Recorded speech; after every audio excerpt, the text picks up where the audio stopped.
আপনি ক্লান্ত, আপনি ভেঙে পড়েছেন, মনে হচ্ছে আর পারছেন না। হয়তো অনেক দোয়া করেছেন, কিন্তু উত্তর পাননি।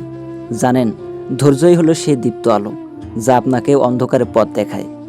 জীবনে এমন মুহূর্ত আসে যখন সব কিছু হারিয়ে যেতে থাকে, সম্পর্ক ভেঙে যায়, পরীক্ষা ব্যর্থ হয়, স্বপ্ন চূর্ণ বিচূর্ণ হয়ে পড়ে। তখন মনে হয়, আল্লাহ কি আমাকে ভুলে গেছেন?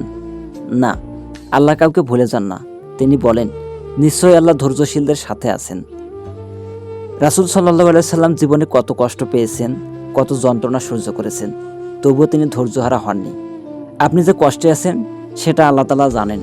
তিনি আপনার নীরব কান্না শুনছেন, আর সেই কান্না একদিন হয়ে উঠবে আপনার মুক্তির কারণ। ধৈর্য মানে চুপচাপ বসে থাকা নয়, ধৈর্য মানে চেষ্টা চালিয়ে যাওয়া, দোয়া করতে থাকা এবং আল্লাহর উপর পূর্ণ ভরসা রাখা। মনে রাখবেন, যারা ধৈর্য ধরে তাদের জন্য অপেক্ষা করে এক অপার রহমত। তাই সবর করুন, ইনশাআল্লাহ সব ঠিক হয়ে যাবে।